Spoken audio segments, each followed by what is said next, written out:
La prière est tout ce dont tu as besoin pour être non seulement fort, mais pour être également sage.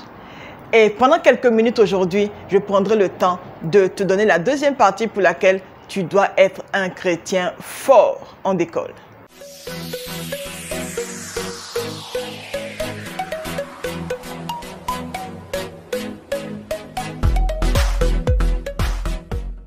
La force est l'une des qualités que tu dois avoir pour aller loin. Imagine une personne qui est malade et qui est faible. Cette personne-là ne peut pas faire grand chose.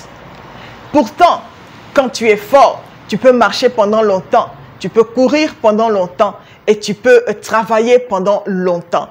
La raison pour laquelle toi et moi, nous devons être des chrétiens forts, c'est parce que nous devons résister au jour du malin. Il y a un jour qu'on appelle un mauvais jour. Et quand nous prenons notre Bible dans le livre de Éphésiens chapitre 6 à partir du verset 14, la Bible nous dit, allons-y d'abord au verset 13, la Bible nous dit, c'est pourquoi prenez toutes les armes de Dieu afin de pouvoir résister dans le mauvais jour et tenir ferme après avoir tout surmonté.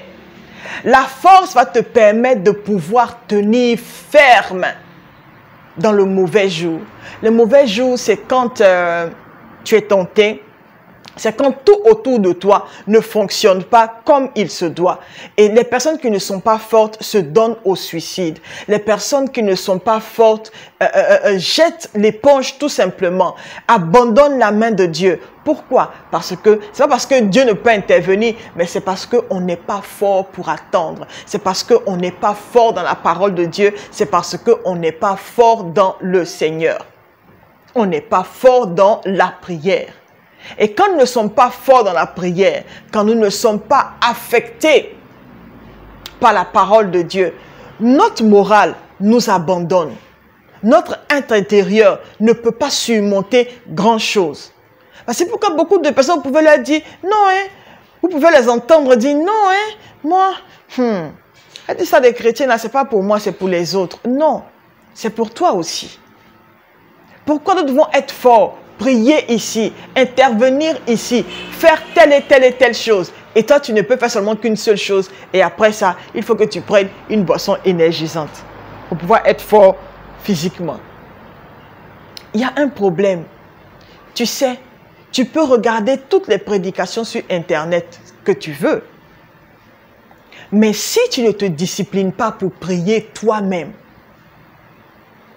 il sera difficile que tu te trouves fort devant les épreuves, devant le mauvais jour. Il y a un jour comme ça où rien ne va aller autour de toi. Quelle sera ta réaction? Quand tu perds quelqu'un de cher, quelle est ta réaction? Est-ce que tu te dis, oh, Romains chapitre 8, verset 28 me dit que toute chose concourt à mon bien. Donc le décès de telle personne va concourir à mon bien. Je ne sais pas comment, Seigneur, mais je te fais confiance parce que ça va concourir à mon bien. Ou bien tu es ce genre de personne-là qui dit, pourquoi est-ce que Dieu a laissé ma mère mourir? Pourquoi est-ce que Dieu a laissé mon père mourir? Pourquoi est-ce que Dieu a laissé ma femme ou mon mari mourir? Il ne savait pas que j'avais besoin de lui. Dieu est méchant. Ça, c'est quelqu'un qui est faible. C'est quelqu'un qui n'arrive même pas à se tenir sur ses deux pieds spirituellement, qui parle comme ça. Ça me fait me rappeler de Job et de sa femme. Les deux vivaient dans la même maison. Ils dormaient sous le même toit. Mais ils n'avaient pas du tout la même force. Job était fort. Voici pourquoi dans ces 9 mois d'épreuve où il a tout perdu, ses enfants, ses biens, sa santé, où il a tout perdu, il y a une chose qu'il a gardée, c'est sa foi. Et il a eu cette foi-là en priant, en méditant la parole, en gardant les souvenirs de la bonté de Dieu dans sa vie. Et toi également, il est temps que tu puisses te lever pour te discipliner dans la prière, pour te discipliner dans la méditation de la parole de Dieu. Personne ne va citer les versets bibliques pour toi. Personne ne va décider de se lever à minuit pour prier à ta place. Il est temps de pouvoir le faire. Et tu vas me dire, mais pasteur Esther, c'est vrai que je suis faible, je veux prier, mais comment est-ce que je fais? Mets ton horloge en marche, programme 1 heure et puis prie. Et si tu veux vraiment sortir de la sécheresse spirituelle, c'est quand tu te réveilles dans la nuit pour prier. Dors un peu tôt et réveille-toi à minuit pour prier, de minuit à minuit 30, ou bien de minuit à 1 heure du matin. Réveille-toi, mets ton horloge en marche et prie. Prie. Prie pour tout ce que Dieu te mettra à cœur. Dans les épisodes qui vont suivre, je vais prendre le temps de pouvoir te dire comment est-ce que tu dois prier. Mais seulement aujourd'hui, je vais t'encourager et te dire que tu as le droit de décider d'être fort. Parce que les faibles ne vont pas loin. Parce que les faibles ne peuvent pas accomplir la volonté de Dieu pour leur vie. Voici pourquoi je te dis, prie, arme-toi, selon Ephésiens chapitre 6, verset 13, de toutes les armes spirituelles. Lis ce verset-là. Lis Ephésiens chapitre 6 à partir du verset 10 jusqu'au dernier verset de Ephésiens chapitre 6. Ça va te faire du bien. Et tu vas voir un peu où est-ce que tu en es. Où est-ce que tu en es? Alléluia. Une autre raison pour laquelle toi, tu dois être fort, c'est parce que quand tu es fort, tu peux supporter les plus faibles. La Bible nous dit en Romains chapitre 15 à partir du verset 1 que nous qui sommes forts, nous devons supporter les faiblesses de ceux qui ne le sont pas et ne pas nous complaire en nous-mêmes. Alléluia. Verset 2. Que chacun de nous complaise au prochain pour ce qui est bien en vue de l'édification. En vue de l'édification. Nous qui sommes forts, toi qui es fort, tu dois supporter les faiblesses de ceux qui ne le sont pas. La raison pour laquelle dans l'église aujourd'hui, on ne prend pas le temps de pouvoir intercéder les uns pour les autres, c'est parce qu'on n'est pas fort. Je connais une sœur qui, dans le temps, disait que elle ne veut même pas entendre les problèmes des autres. Pourquoi? Parce que quand elle entend quelque chose, elle est responsable, elle devient responsable de ce qu'elle a entendu. C'est pourquoi elle ne veut même pas que tu viennes lui parler de tel problème parce qu'elle se sentira obligée de pouvoir faire quelque chose. Il y a des personnes qui ont besoin de ton aide, qui ont besoin de toi. Ne te limite pas seulement à dire à quelqu'un « ça va aller » et puis c'est tout. Non.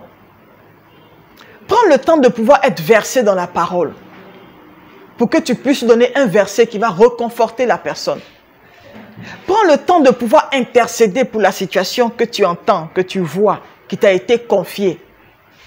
Au lieu de te dire que c'est leur problème, ils vont gérer ça eux-mêmes. Non! Tout le monde a besoin de quelqu'un pour l'épauler.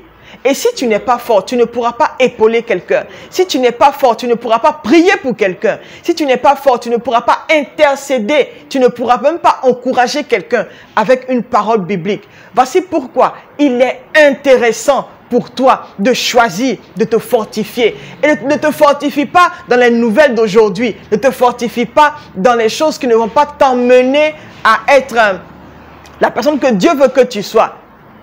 Mais fortifie-toi dans la prière. Apprends à te cacher. Apprends à rester seul. Apprends à aller en retraite spirituelle seul. Apprends à jeûner toi seul, sans que personne ne te le dise. Une personne qui est forte cherche à rester en intimité pour la plupart du temps avec son Créateur. C'est possible. Retire-toi. Va faire un jour. Commence par la journée. Une fois dans le mois, décide de choisir que la première semaine du mois, tel jour, c'est mon jour avec le Seigneur. Où tu mets ce jour-là de côté, où tu commences le mois en passant la journée en train de prier. Tu passes la journée en train de lire la Bible. Tu passes la journée dans un endroit reculé où tu es seul avec Dieu. Et cette habitude-là, cultive l'habitude d'être en intimité avec le Seigneur, d'être en retraite spirituelle, individuelle.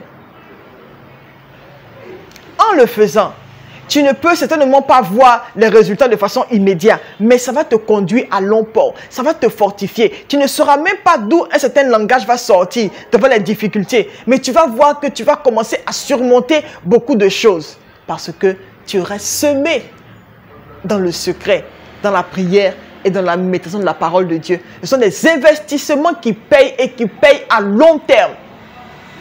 Non seulement pour toi, mais pour tous ceux qui seront également dans ta vie. Je te vois être une personne forte afin de pouvoir aider les autres au nom de Jésus.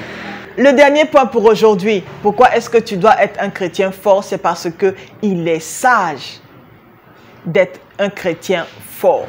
Quand tu prends Proverbe chapitre 24 à partir du verset 5, la Bible nous dit: un homme sage est plein de force, et celui qui a de la science affermit sa vigueur. Un homme sage a de la force, est plein de force. Qu'est-ce qui te caractérise? Est-ce que toi-même tu peux dire que tu es un chrétien fort?